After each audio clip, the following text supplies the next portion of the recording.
Hordoftoonni kiyyaa ani nagaa kootii galata rabbii haa ta'u utuma rakkadhu utuma akka fe'e ta'uyyuu har'a gaheera. Egaa waan narraan nagayeef isatu beekaa maaliifi an akka rakkoo keessa jirutti illee akkanii yaadaa jirutti har'a gaa hin seenee garuu gaa waan nuti fe'eeyyuu gaafa rabbi jedhe malee hin ta'u. Egaa warroonni akkam taate maarra jirta naan jettan keessaan na gaafattanii egaa har'a deebii keessan isiniif qabadhee dhufeera. Akkasuma immoo sababaa fi kananii dafee isinii deebisuu dadhabee fi akkuma isinitti himee madaamiin kiyyaa silkii natti hin laattu.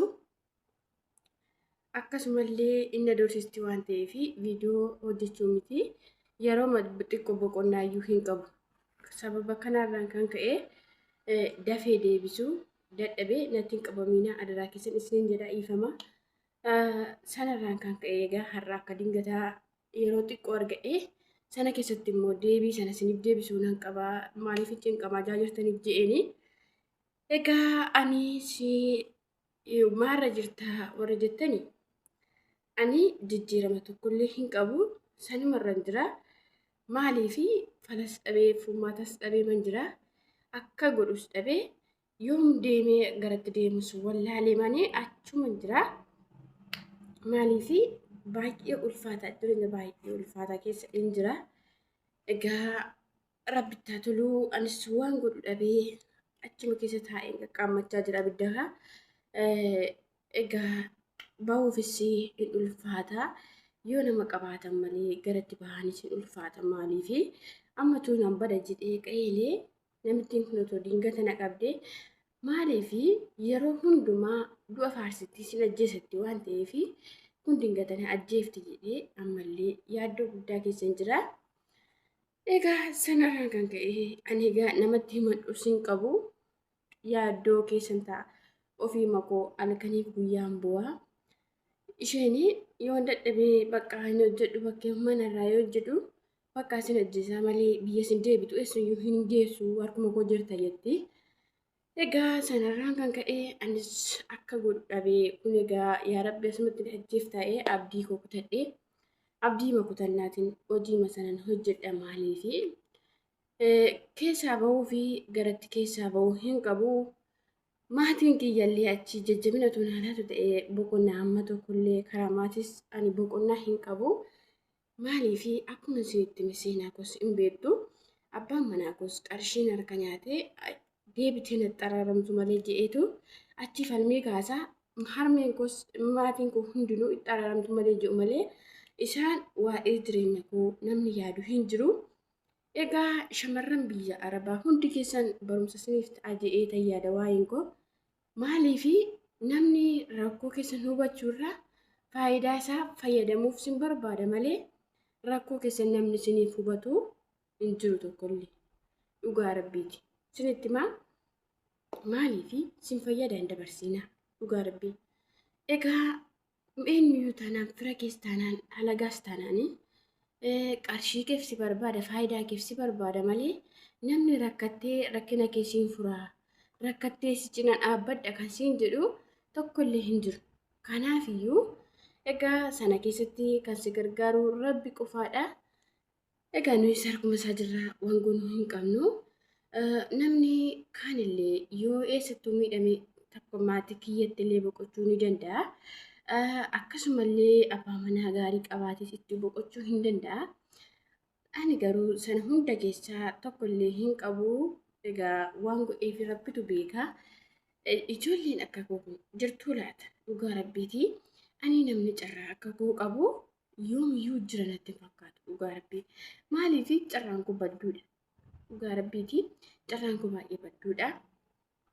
Egaa anis wanta natti laatame kana waan gochaan hin jiru.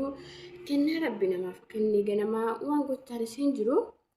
Egaa baattanneetuma boonyaa malee waan tokkoyyuu hin jiru. Egaa rabbittaa tola egaa waan nuu kenneefis isatu beeka. Maaliifi otoo hojjennee jijjiiramna inni yaallu duubaan haamlee kan nu buusutu baay'ate. Egaa waan godheef rabbitu beeka. Ani amma ammaatti boqonnaa argadheen beeku himan bu'aa guyyaa hundumaa himan bu'aa furmaanni tokkollee kan naaf ta'e sin jiru yookiis maatii kootillee dawwalee na rakkadhee anoo akkan godhuu dhabe yoo jedhee itti madhu maatiin kiyyallee na gargaaruurraa isaanis immoo nutiyyuu umni asii rakkinni as caaluu hin jiru naan jechuun naa deebisu ahii rakkattee kanaan jedhan guyyaa tokko keessaa guyyaa tokko argee sin beeku dhagahee sin beeku ani qofaama koon cinqama warroonni marree warroonni biyya arabaa jirtanii yookiis immoo obboleessan qabaa yookiis obboleettiin qabaa yookiis immoo abbaa manaan qabaa jettanii warroonni qarshii keessan itti harcaaftan kunooti mee naan ilaalaa dhugaa rabbiiti naan ilaalaa hubadhaa ilaalaa guyyaa rakkina kee namni si birmatu tokkollee hin jiru qarshii yoo qabaatte qarshii makee qofaa rabbii yoo qabaatte rabbii makee qofa malee namni tokko kan galagalee si ilaalu hin jiru kanaafuu daraa keessaan ijoollee biyya arabaa jirtanii eenyumattuu taanaan qarshii keessan of hin dagatiinaa hin barbaachisu maatiin keellee qarshii keef si barbaadu malee badaa lubbuu kee hin barbaadanii badaa sin iyyaafatanii rakkoo kee keessatti kan si qaqqabu hin jiru otoo duutees otoo maal taatees qofaa kee duuta malee namni si faana du'u hin jiru kanaafuu yaa obboloo tokko qarshii keessan seeraan qabadhaa biyya arabaa kanatti turtanii sammuu itti maraachuu mannaa qarshii keessan maatii keessan iyyuu haa ta'u amma isaaniif gahu laattanii namni isaa jibbu malee utuu qarshii kee hamma ergitee maatii keessa taananii tokkollee kan si jaallatu hin jiru maaliif qarshii keessana hundaa guyyaa hundaa naa ergisiin jiru waan ta'eef jaalalan argadhaa inni jaallatu laataa jettee